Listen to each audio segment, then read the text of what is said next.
Hello students, today we are going to study grammar, that is figure of speech. Let me define what is figure of speech. It is a form of expression used to convey meaning or heighten effect, often by comparing or identifying one thing with another that has a meaning or connotation familiar to the reader or listener. Mostly figure of speech is found in poems. Now let me tell you what are the different types of figure of speech. The first one is, I would like to explain you, that is simile. A simile is a very common figure of speech that uses the words like and as. We used to compare two things which are not related by definition. For example, he is as tall as a mountain doesn't mean he was actually 1000 feet tall. It just means he was really tall. There are some more examples. I would like to read it. As slippery as an eel. Second one, like peas in a pod.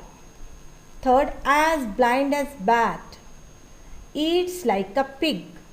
And fifth one, as wise as an owl.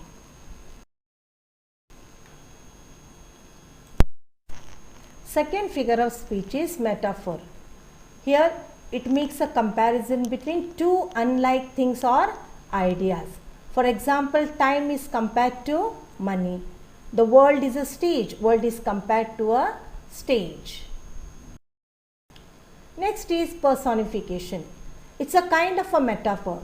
In case of personification, human quality is given to the non-living things, that is non-human animal in human terms. For example, the flowers nodded.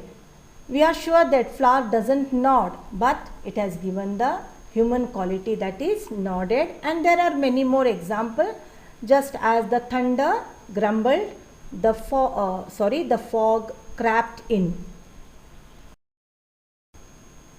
Next is repetition. In case of repetition, the words are repeated. When the words are repeated, such figure of speech is called as repetition. For example, the first one I would like to read. If you think you can do it, you can do it. Here you can do it is repeated twice. One more example. The bird said, I don't sing because I am happy. I am happy because I sing. Here the words and the sentences are repeated. Therefore, it is called as repetition. Next is alliteration.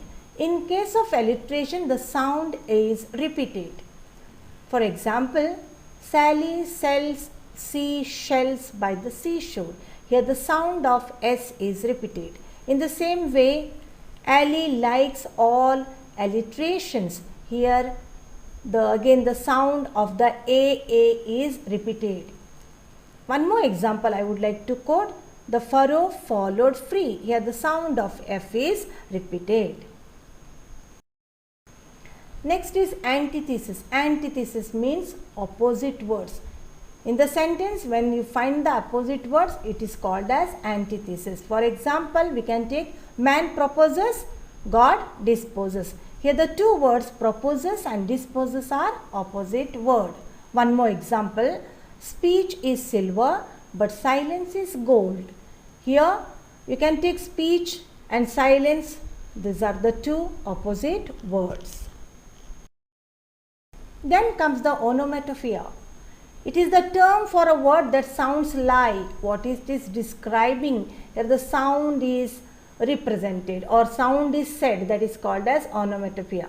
The leaves were rustling. Rustling is the sound of the leaves. Then the bees buzzed around in the garden. Here the buzzed is the sound of the bees. So that is called as onomatopoeia. Hyperbole. A figure of speech that uses an exaggerated or extravagant statement to create a strong emotional response, that is called as hyperbole. In a simple way, exaggerated statement is called as hyperbole. For example, they ran like greased lightning. Next one, he is older than the hills. Now here the comparisons are made. He is older than the hills. Such kind of statement, it is called as hyperbole. Tautology, here words or phrases are used which has a similar meanings. In other words, it is expressing the same thing, an idea, or saying two or more times. For example, he still works at the same old ancient inn. Here old and ancient both have the same meaning. Next is they love to be quiet and speechless. Here quiet and speechless have the same meaning. So in sentence where there is words are used which has the same meaning, it is called as tautology. Next is synecdoche. It's a figure of speech which allows a part to stand for a whole or for a whole to stand for a part. Now the first example I will explain. He has many mouths to feed. Here many mouths stands as a person. Next is all the best brains gathered to save the nation. Here best brains stand for experts or expertise. Next is all hands to the pumps. All hands stands for workers. So synecdoche, it is considered a part to stand for a whole or whole to stand for a part. Euphemism. Now in case of euphemism, unpleasant things are told in or expressed in a pleasant way. That is, we speak in agreeable and favorable terms of some person, object or event which is ordinarily considered unpleasant and disagreeable. For example, he is telling us a fairy tale in the sense a lie. He has fallen asleep. Fallen asleep means he is dead. So unpleasant thing, it is told in a pleasant way. That is called as euphemism. Climax.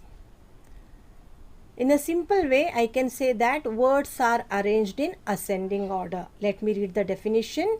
It is an arrangement of series of ideas in the order of increasing importance. Increasing importance means ascending order. Example, I have no rest, nor joy, nor peace. Now here rest, joy, peace, it is arranged in ascending order. He came, he saw and he captured. The same thing, came, saw and captured, all three things. It is arranged in ascending order. So it is called as climax. Now anticlimax is totally different than climax. Here it is descending order. Words are arranged in decreasing importance. For example, the soldiers fights for a glory and a shilling a day. Now shilling a day and for a glory it has to come at the end. So this is sentence is in descending order. One more example I will quote. He lost his family, his car and his cell phone. So if you take into consideration as a climax, it should come cell phone, car, then family. Here family, car and cell phone is mentioned last, therefore it is anticlimax. Next is metonymy. It is a change of a name and the object is designated by the name of something which is generally associated with it. Now let me quote the example of metonymy. The bench for the judges. Here bench in the sense judges. Crown for the king. Crown stands for king. The house for the parliament. That means house means here parliament. So the change of name and the object is designated by the name of something. It is called as metonymy. Next is interrogation. Interrogation means asking a question. Not for the sake of getting answer here, but to convey a point more effectively. Example, Who is here so base? That would be a bondman. Now here we are not expecting any answers.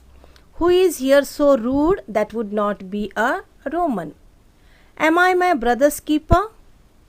Why undertake a nasty deal? Now all these questions, it is interrogation, but we are not expecting any answer from interrogation.